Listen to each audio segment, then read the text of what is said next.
Hi there, welcome back to another episode of From Idea to Release, the show in which I try to teach new and aspiring producers the tips and techniques of how I would go about making an original mix. I have about 30 minutes to film this episode because I have to go somewhere really cool. I might show you later, I might not, depending on how it turns out. Here's a little bit of a preview.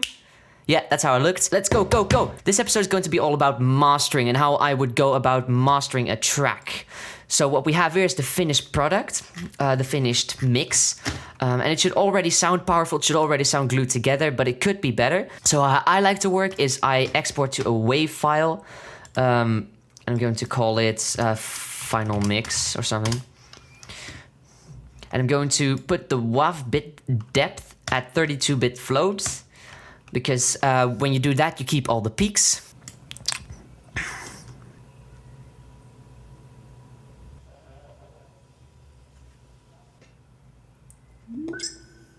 Oh, it's finally done. Okay, now we've done that. We can open a new project. We can save the changes to this one. And in the new project, we're going to create the master for the track. So first, let's load it in, shall we?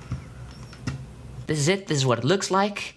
From here, probably here's the drop. What I like to do to my tracks is I first change the BPM of the project to the BPM of the track. So I can easily just click here and see the drop start here.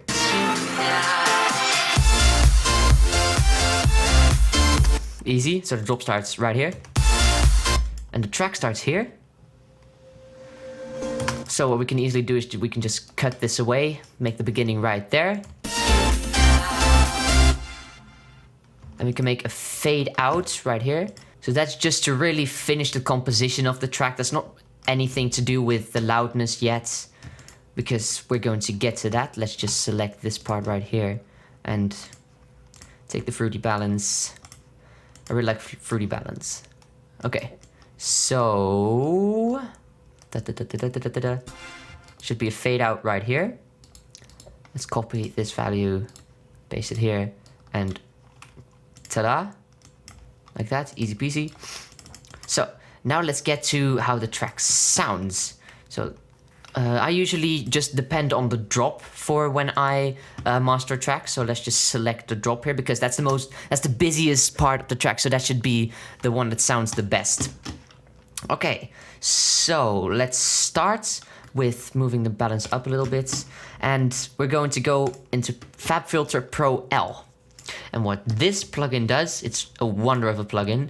It's a limiter, basically, but it is what causes the loudness in most of my newest tracks. So let's just put it to K20 for now. And I put another fruity balance above it, because as you can see right now, it's going slightly in red, and I want it to be just in the middle of the yellow. So let's just turn it down slightly.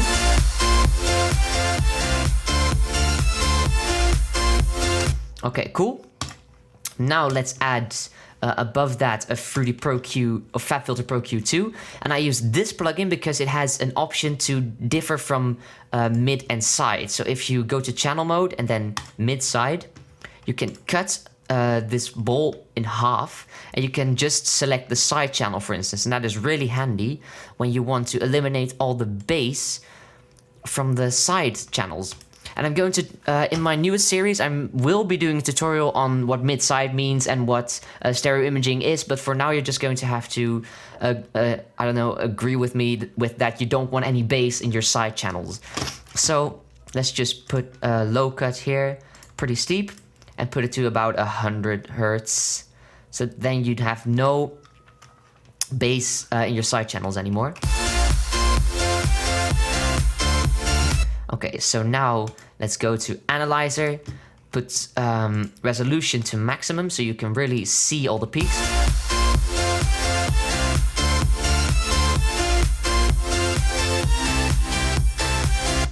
Okay, so now we can find some annoying frequencies within our mix and try to cut them out. That one, I don't like it. So let's just take it down slightly. And I just tend to do this a little bit.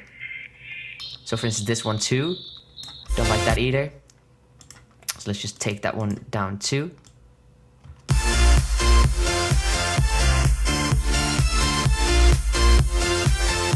too much, of course. And these are just the slight differences that can make the difference between an okay master and a really good master. The slight details do really matter. So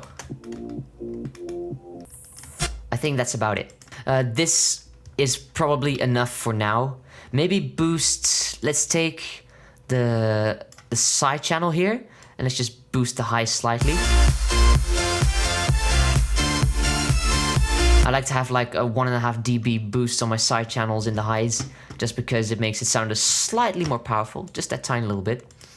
Okay, so now we've done that, let's go to stereo imaging.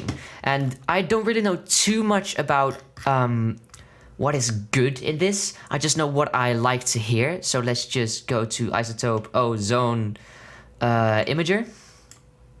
Let's put that in here. And isotope ozone has a really cool feature where you can just let it learn what parameters it should use. So let's just click learn and play the track.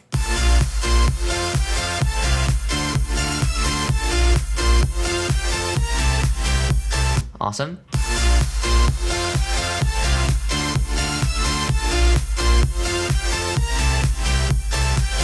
Okay, so now let's solo out the bass. And again, make it all mono, nothing in the side channels. Awesome. Then go to the mids. Personally, I really like these to be very stereo because it gives a very immersed feel. So like this should be okay. Then go to the high mids. And it's again just trying out and seeing what fits best and what is too much and what is too little.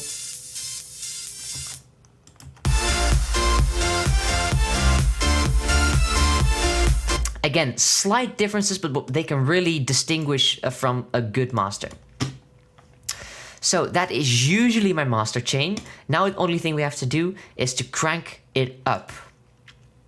So let's just put this back to K12 and crank it up until it has a lot of gain reduction, but not too much that it just sounds over-compressed, because that's the key here. You don't want it to sound over-compressed, but you do want it to sound loud. So let's just try it out a little.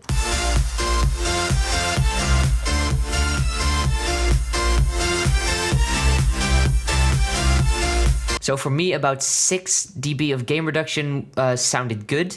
This is again different for every track. Sometimes I even have 12 dB gain reduction. That's very much, but it did work for me one time. And that's really how easy my mastering chain gets. So let's try to export this right now. Let's just Control A and export to an MP3 file.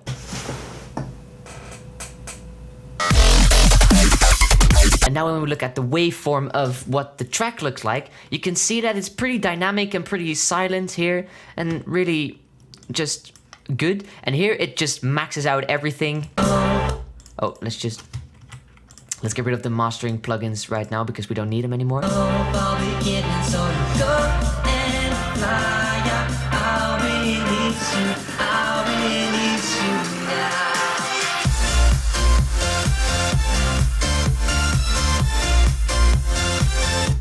Let me give you an example of something that you don't want. As you can see right here, this is the typical form of overcompression. It's just too loud everywhere, and this is what they call a brick wall in producer language. So if you ever hear of a sausage or a brick wall, you know that they mean this, and that is just, it sounds awful.